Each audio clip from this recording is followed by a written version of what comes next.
When I was in the first grade, my teacher came up with this reward system where if you answered questions correctly or if you behaved well in class, she would give you Monopoly money. She might give you $5 if you answer a question correctly, and you save your money up, and at the end of the week, you can go to a treasure chest, which basically had toys and pencils and things like that, and you could spend your Monopoly money on things in the treasure chest. Now, at that same time, I began to get heavily into origami.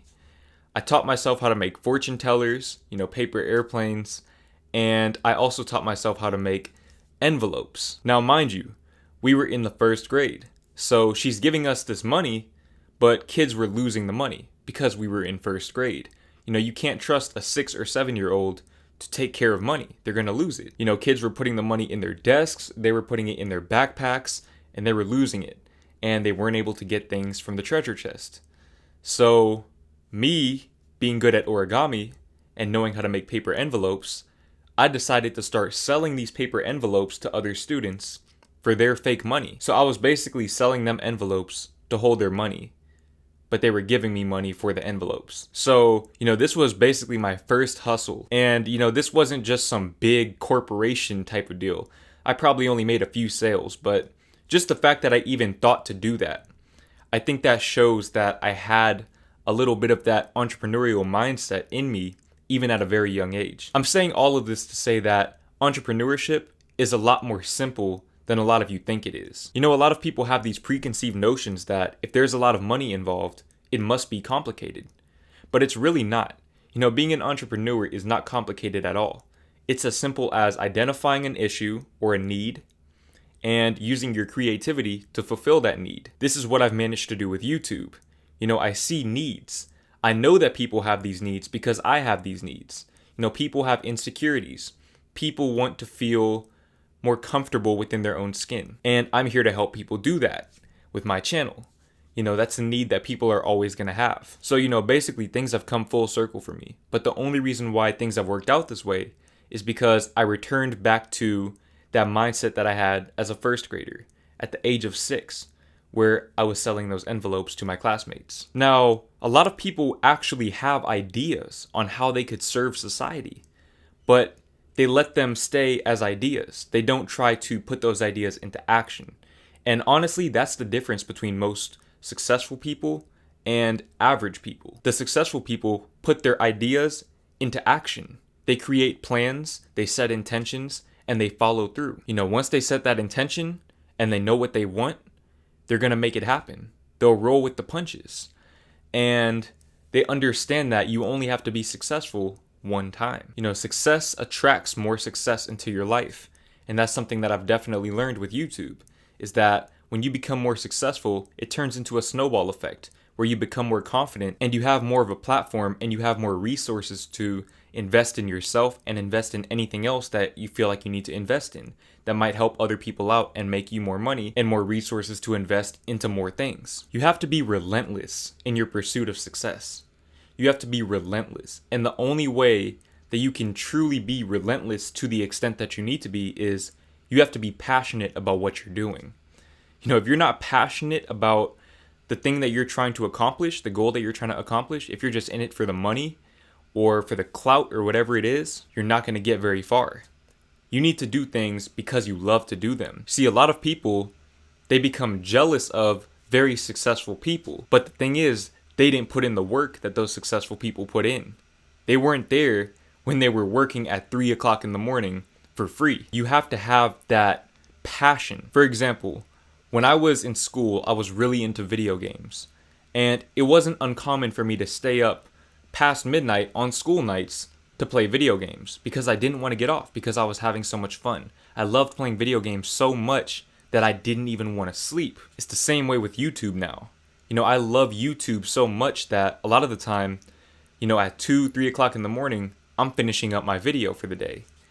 I love doing this. I did this for free for over a year.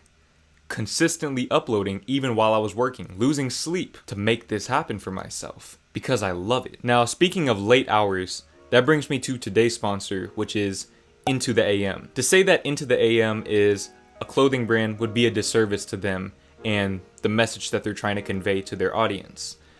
they're really more of a lifestyle brand.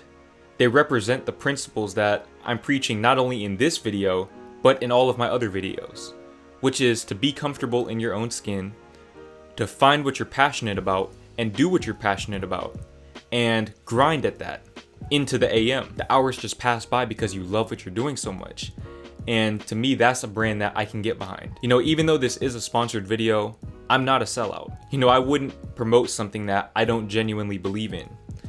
Now, IntoTheAm was kind enough to send me 2 free shirts, one of which I'm wearing right now. I have the orange one, and they also sent me a navy blue one just like this.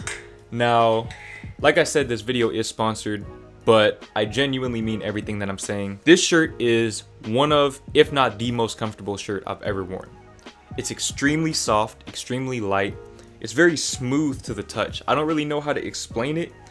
You just have to see it for yourself and feel it for yourself. They were also kind enough to send me a pack of stickers, which I'm probably gonna put on my guitar. I'm usually not much of a sticker person, but these are actually cool stickers. So they have some amazing stuff on the website. They don't just have shirts either, they also have hoodies, jackets, sweatshirts, joggers, shorts. They really do it all. And like I said, they make very high quality clothes.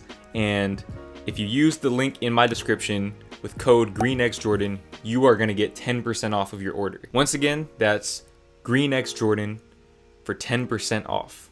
10% off, okay?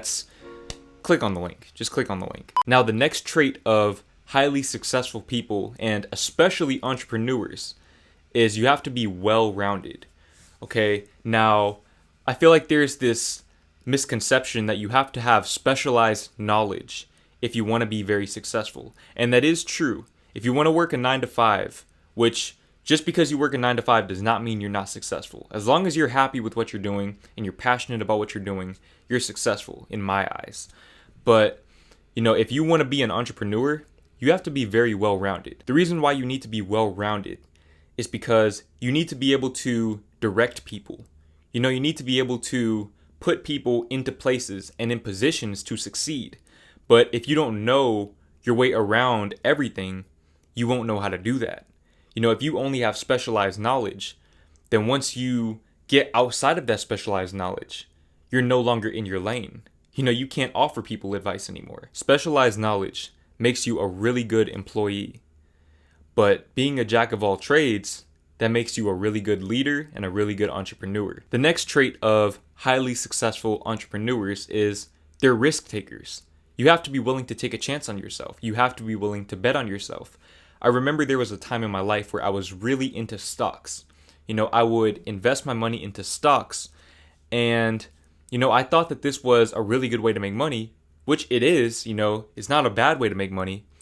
But what I realized is that I'm investing my money into these other people and their ideas when I could be investing that money into myself and my ideas.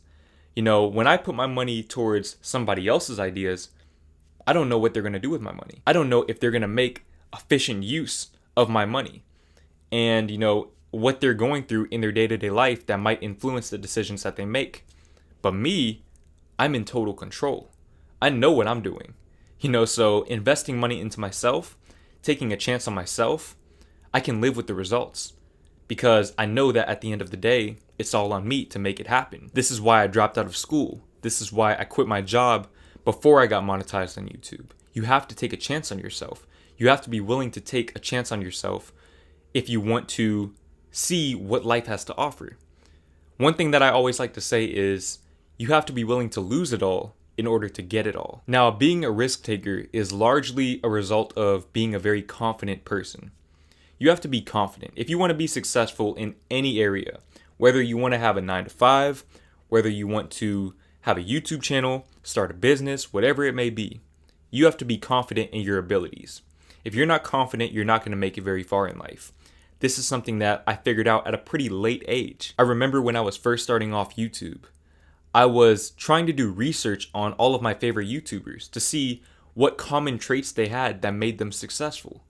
And it was a variety of different types of YouTubers, but the one thing that I saw amongst all of them is that they were all very confident in themselves. They all believed in themselves, and they were all comfortable in their own skin. They were comfortable being themselves. And that's where you find that creativity.